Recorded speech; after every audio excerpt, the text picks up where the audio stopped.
Black Wall Street, they were a community that worked together. So today we have to begin to build those same things within our community in order to be successful. We have to be a community of African Americans that can build and that can trust one another in that building.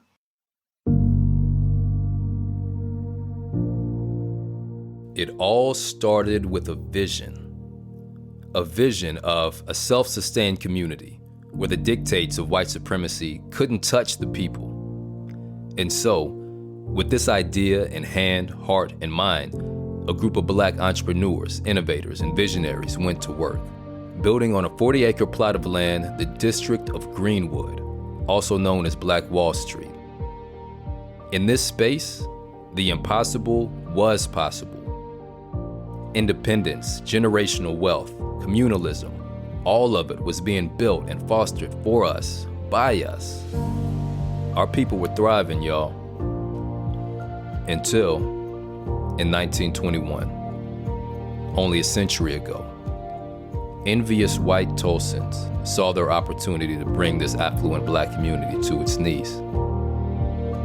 Within 24 hours, Black Wall Street, a community that took 15 years to build, was destroyed, and an estimated 300 people slaughtered, leaving generations of descendants to grapple with the trauma and economic fallout of racial violence. I'm Jay with Push Black, and today on Black History Year, we're returning to the Tulsa Race Massacre and unpacking the financial consequences of white terrorism. As we did earlier this season, we're sitting down with someone whose family has directly experienced these consequences. Born and raised in Tulsa, Oklahoma, Tracy Manning-Gibbs and her husband are avid advocates for Greenwood.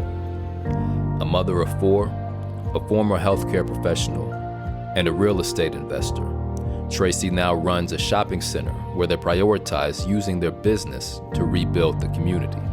She'll talk to us about her family's experience of the Tulsa Race Massacre and how, through continuing her family's legacy, they're resurrecting Black Wall Street's blueprint of prosperity for our people. Her story, and the many stories of those who lost their lives to white tyranny, must be remembered. And we're so grateful we had the opportunity to record this history.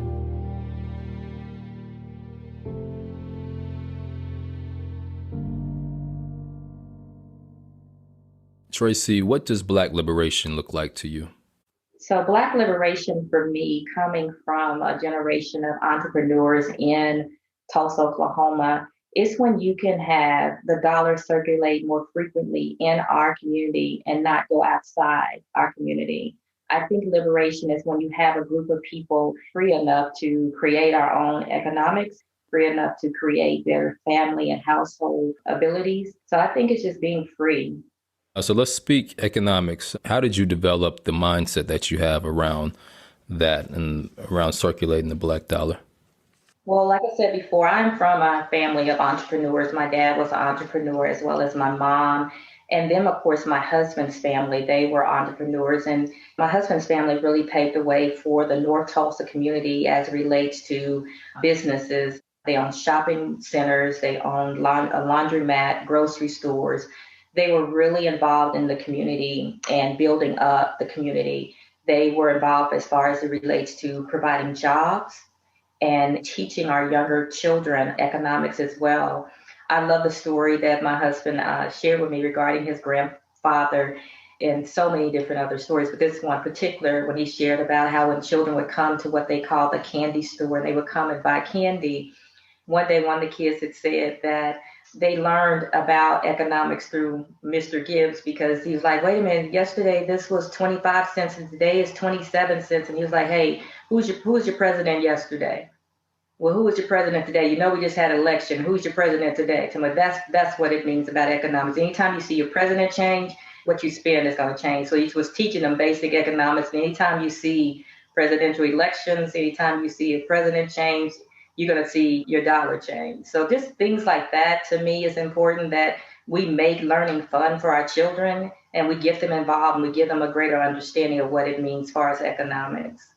Yeah, it's hugely important, and it's great for me always when I hear about, parents starting their kids young with that and those type of lessons being passed down through generations. So speaking of passing down through generations, could you talk to us about your family's history in Tulsa and how it relates to the Tulsa Massacre? That would be great. Absolutely. So Mrs. Gibbs was graduating from high school at the time that the Tulsa Massacre occurred. She was actually at home studying for her final test, and someone began to bam on the door and say, take cover, it's time to hide. There's killing and there's things going on Greenwood, and they lived adjacent to Greenwood. And so not just on the Greenwood Market Fair, but adjacent to Greenwood. And so they told them, hey, you need to hide. There's fighting, there's looting going on in Greenwood. And she didn't know what it was. She was 17 years old studying for her final test, I'm for sure with great anticipation about what was getting to occur in her life. And through all of that, she took cover, her family did, and they hid under the bed until the next morning someone else told them, you need to leave now, they're still burning. You need to leave the house now. So her and her mom and her brother and the cousin and the friend that came over and was saying, you need to run, you need to leave now, they all took off running. During that time, the brother and the cousin ended up getting lost from the family members. And so they began to travel on to try to get as far as they could away from Greenwood and away from the burning, only later to find themselves at the Tulsa Fairgrounds. And later on, they made their way to Sapulpa, which they ended up being reunited back with her brother at that time. But just hearing the story regarding being separated from her brother and just the fear of what could have happened to him and could have happened to the cousin at the time, and later on being reunited with them. So from there, again, she was old enough to know what it looked like as far as prosperity for African Americans, what that looked like. She was old enough to know what it meant as far as an education, what it meant to prosper in our Black community. So after the massacre had occurred, the family went back and their home was literally destroyed. She came back to nothing. They came back with this rubbish, nothing. Their whole house was burned down. The mother had to take a cleaning job for some white people in order to take care of her kids. She was cleaning buildings at that particular time to take care of her kids. So then she graduated from high school. She went on to Langston University, which is the HBCU university. After she graduated from Langston, she came back and went to Booker T. Washington High School, which was an all-Black high school.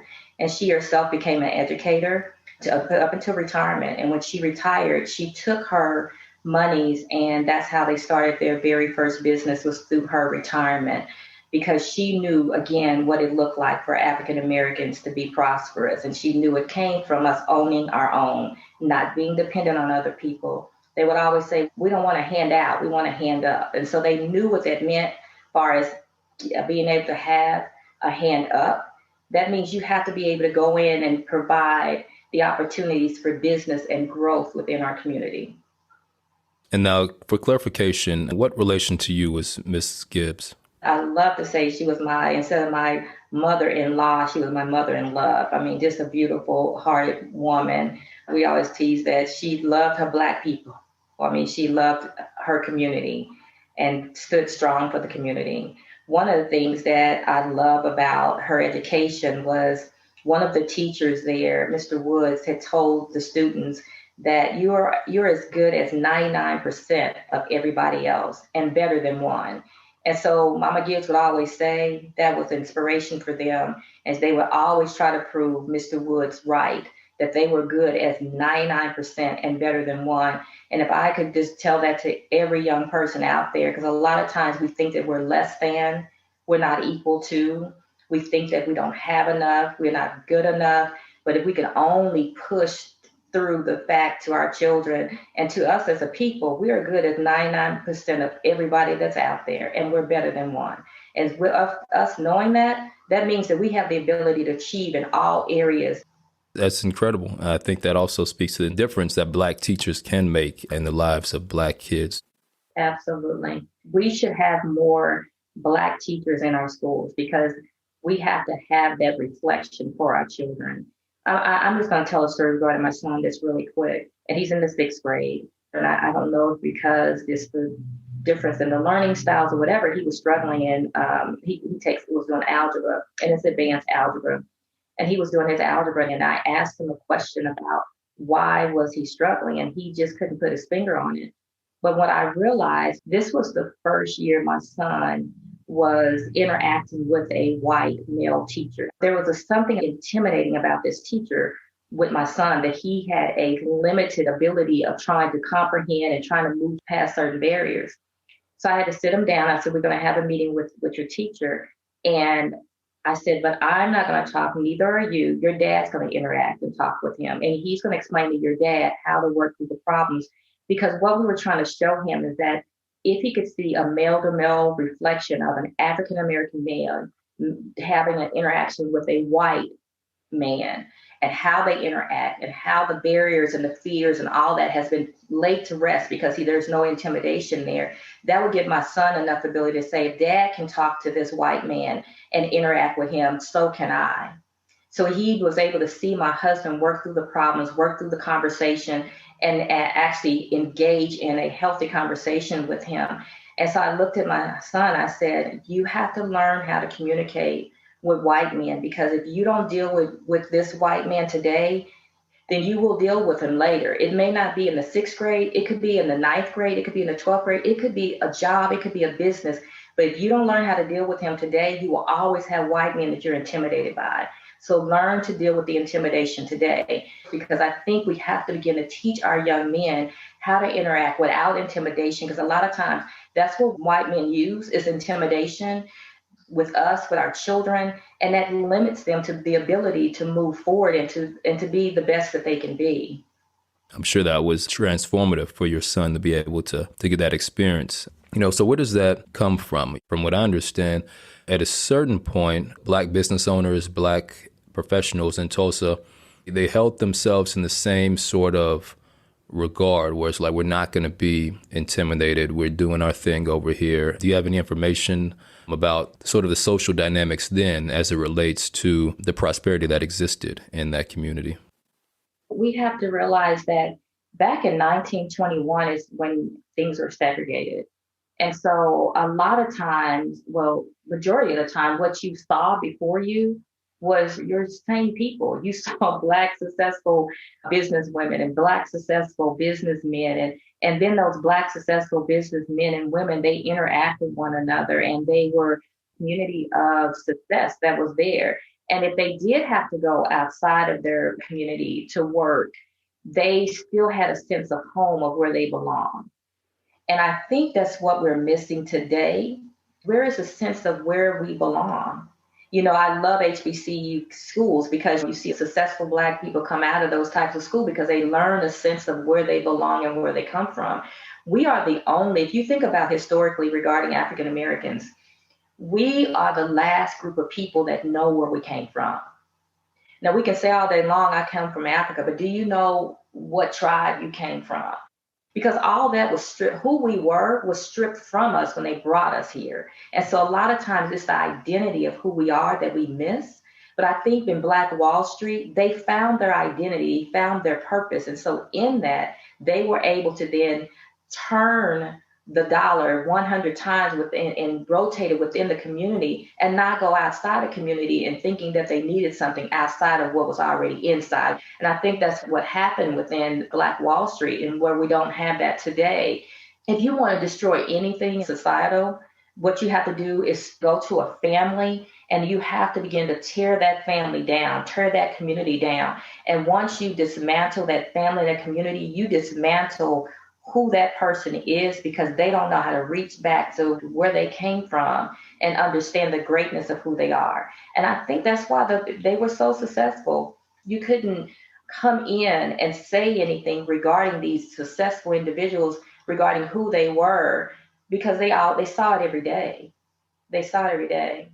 It's something that I think is lacking to a great degree today, for sure, especially in the sense that often we're taught to leave the community, or we got to make it out, make it away from our community. And without that solid foundation that you described, being able to see that prosperity around us, we end up thinking that it's not really achievable on a community level. So we get dispersed outside of the community. So we have successful Black folks, obviously, but sort of centralized hubs, such as the ones that existed in Tulsa and others, don't seem to be the norm now, which is unfortunate.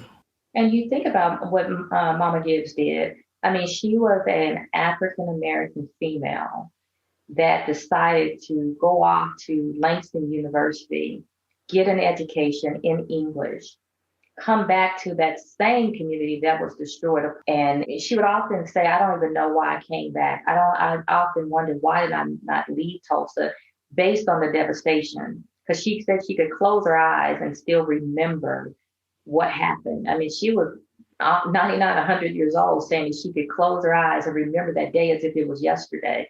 But she still decided to come back and invest back into her community, invest back into the children in the community, be an educator, be an entrepreneur, and give back into the community. And the building that we have today, the shopping center that we own, when my husband's grandfather passed away and his grandmother passed away, that shopping center was supposed to go to the grandchildren, and it did not. It ended up being sold by my husband's father, unfortunately. It caused a big rift within the family. So when my husband and I were talking, I was in prayer. I said, the Lord told me we were on this shopping center back, and he really didn't want to have anything to do with it. He was like, nah, I'm good on that. I'm good. I don't want to do that. And I said, no, I'm serious. That's what he said. So I distinctly heard the Lord tell me the same thing, to quit my job, use my retirement money, use my pension, and purchase a shopping center. And we did just that. The building ended up going into foreclosure by the owners that purchased it from my husband's father. When it went into foreclosure, we then bought that building back, and we put that money back in the building.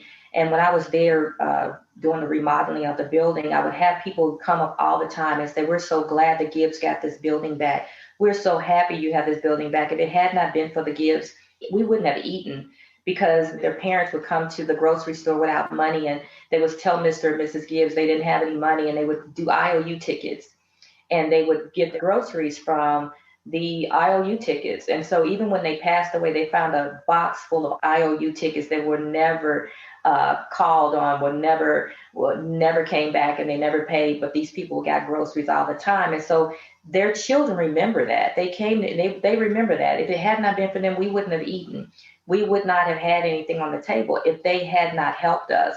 And so that meant a lot to me, to be in this community, to say we're going to make sure that when we get a tenant in our shopping center, it's one that has a community focus, community driven, and is going to give back to this community, because that's important. And so that's how our building has been ever since. And so we have been 5 years out, successful. We're just really excited about the opportunity of giving back into North Tulsa. It makes me think, too, there are surprisingly some critics of Black Wall Street in Tulsa who I've heard say things like, oh, well, that's just Black capitalism. That's not going to work for us. But what I'm hearing you describe is more than just a money-making endeavor. It's also community support in a significant way. Absolutely. I think that's really, really important.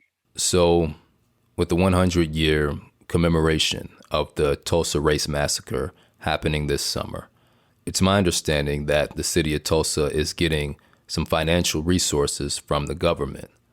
Now, the big question is, who's getting the money and where's it going? Let me say this. I believe that when you see the 100th anniversary come around, you see the fanfare, you see politically what's taking place, and then you look back and you ask yourself, are you capitalizing off of someone else's pain?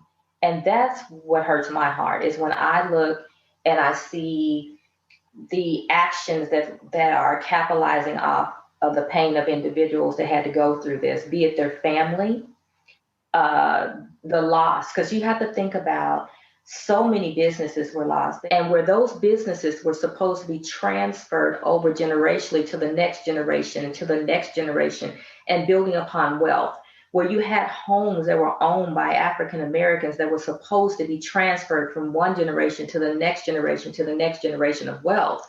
And all of that was destroyed. And there's a big gap where you have a generation of wealth that's been lost.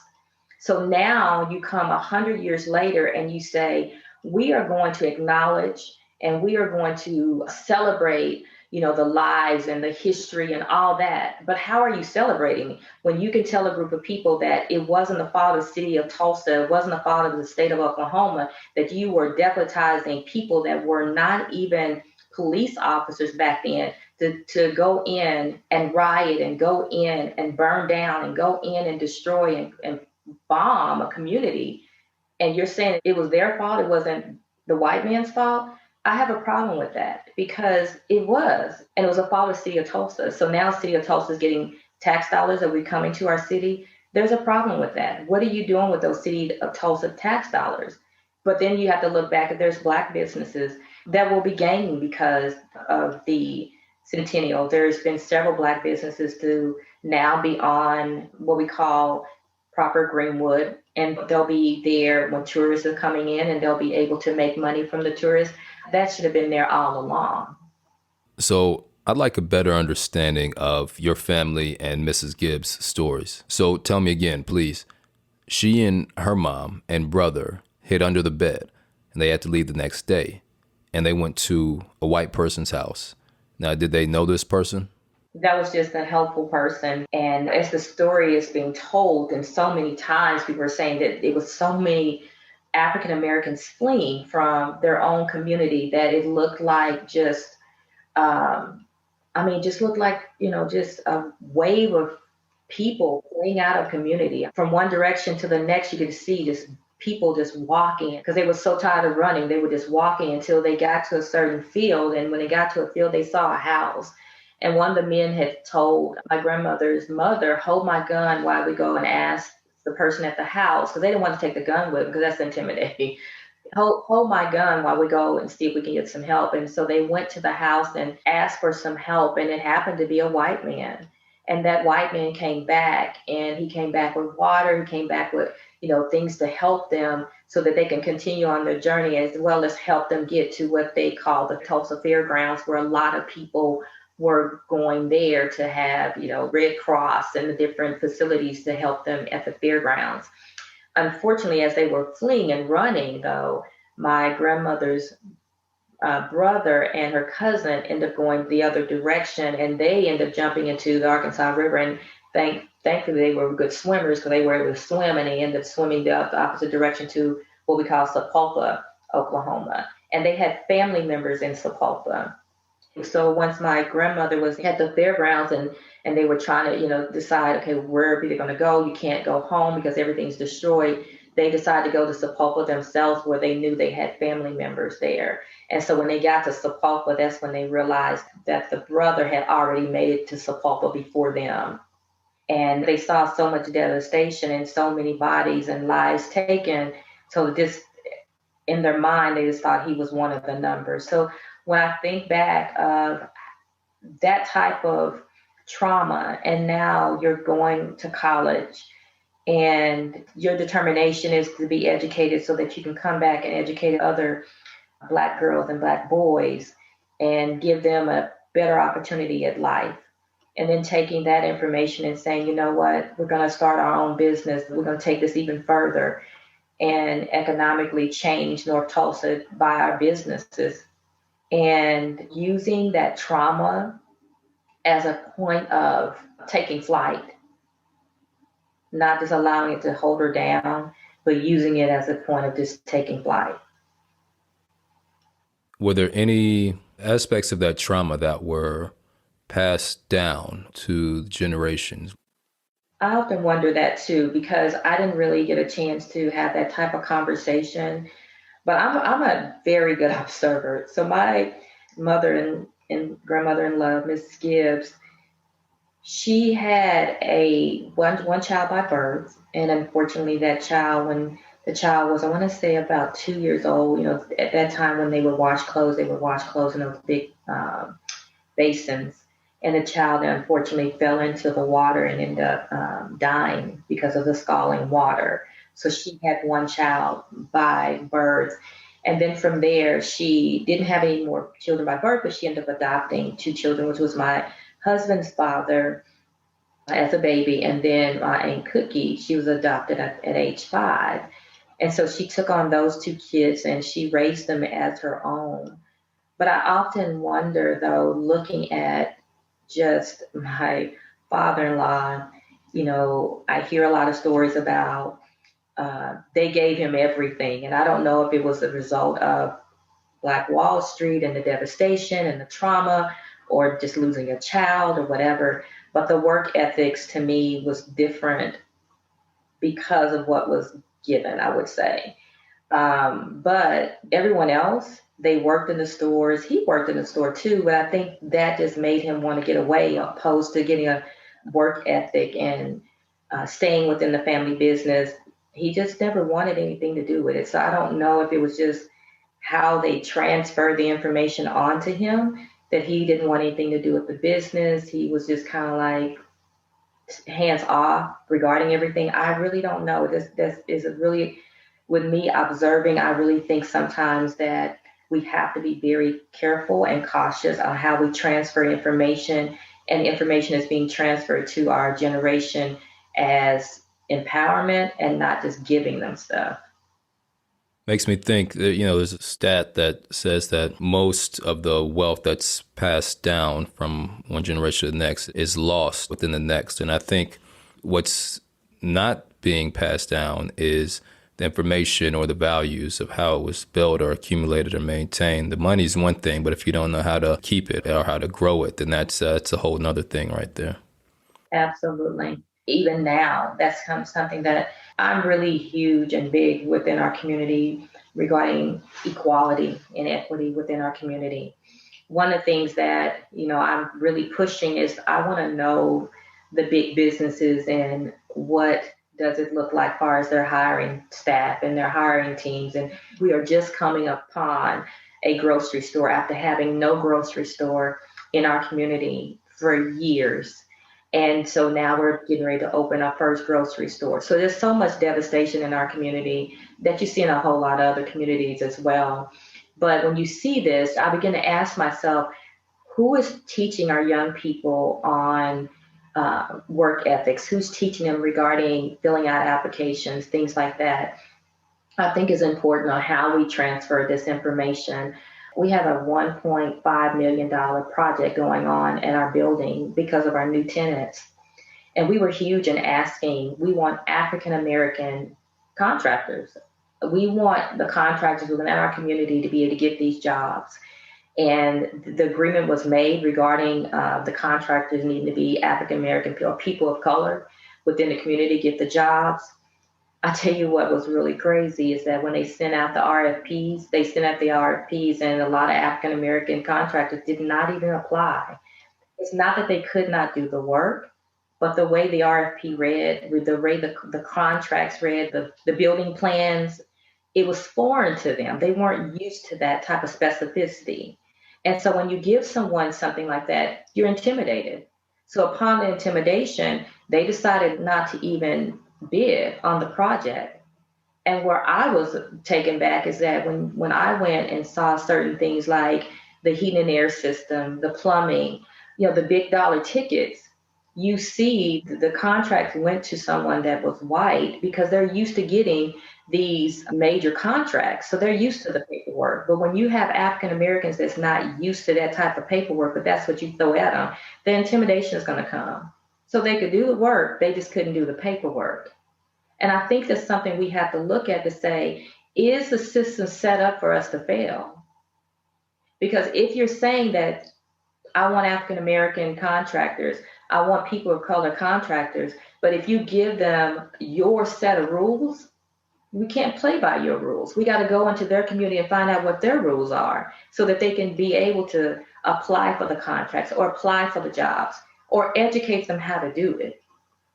Earlier, you mentioned that there was a man in the family who, you mentioned he had a gun he had to put over to the side when they were trying to find a place to live. And from what I understand, there were groups in Tulsa at the time who were organizing for self-defense on the community. There were even people warning the community that, hey, this type of situation is likely and we got to do something about it. Are you aware of the family's involvement in anything like that back in the day?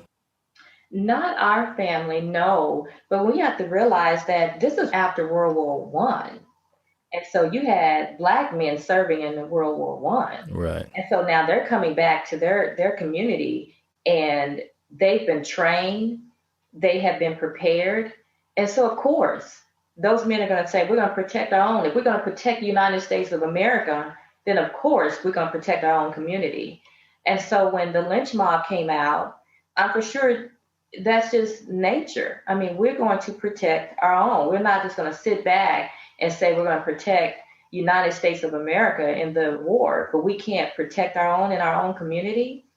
And I think that's kind of when you hear people say, the city of Tulsa say that it was no fault of the city, it was the fault of the African Americans. What would you expect someone to do if you were to come into their community saying that you're going to lynch or saying that you're going to take someone and arrest them about something that was untrue?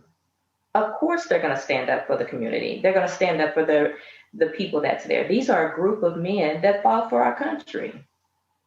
I think that's an important lesson to take with us even today. We have so many of our brothers and sisters that have served in the military and all these skills that could be used in a productive way to protect our communities. So are there any key takeaways from just the story of the Tulsa Massacre, the legacy of it, specifically as we reflect on it, but also look towards the future?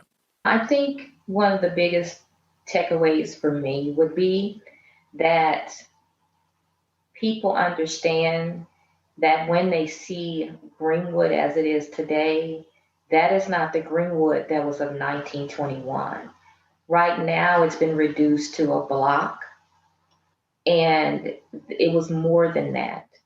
So when you come to a city and you go down and you see a mural that says Black Wall Street, I want you to know that what you're seeing is a mural that says Black Wall Street. You're not seeing the city as it relates to what it was back then. You're not seeing the creativity of African Americans and the way they were able to build an entire community because they were a community that worked together. So today we have to begin to build those same things within our community in order to be successful. We have to be a community of African Americans that can build and that can trust one another in that building.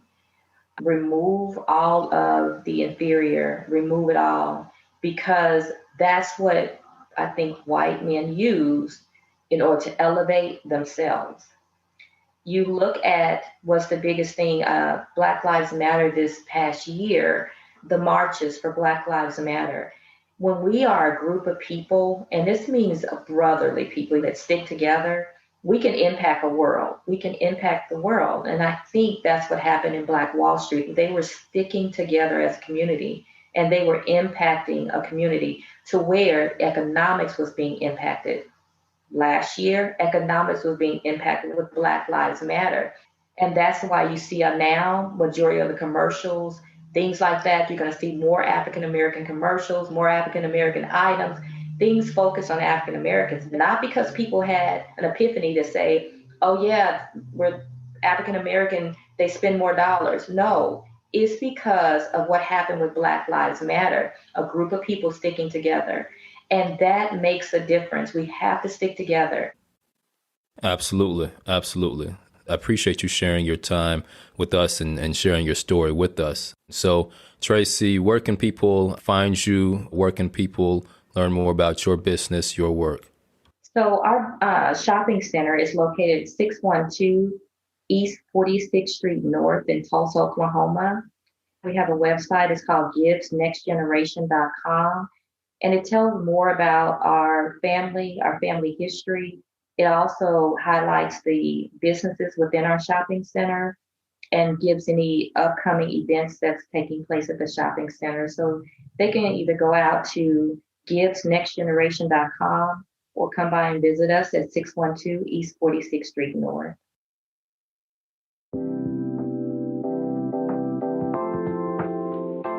This summer, the 1921 Tulsa Race Massacre Centennial Commission will be facilitating actions, activities, and events that will commemorate, educate, and help rebuild the Greenwood District of Tulsa. To participate and learn more about the Tulsa Race Massacre and the upcoming events, visit www.tulsa2021.org. That's www.tulsa2021.org. This podcast is produced by Push Black, the nation's largest nonprofit black media company. At Push Black, we agree with Marcus Garvey when he said, "A people without knowledge of their past, history, origin, and culture is like a tree without roots." And I'm guessing you probably feel like that's important too. I mean, here you are at the end of a podcast about black history. You matter. Your choice to be here matters. It lets us know that you value this work. Push Black exists because we saw we had to take matters into our own hands. You make Push Black happen with your contributions at blackhistoryyear.com. Most folks do $5 or $10 a month, but everything makes a difference. Thanks for supporting the work. The Black History Year production team includes Tareq Alani, Patrick Sanders, Abeni Jones, William Anderson, Jareyah Bradley, Brooke Brown, Shonda Buchanan, Briona Lamback, Courtney Morgan, Akua, Tasha Taylor, Leslie Taylor Grover, and Darren Wallace. Producing and editing the podcast, we have Cydney Smith and Ivana Tucker. Julian Walker is the executive producer of the podcast. And I'm Jay from Push Black. Thanks for checking us out.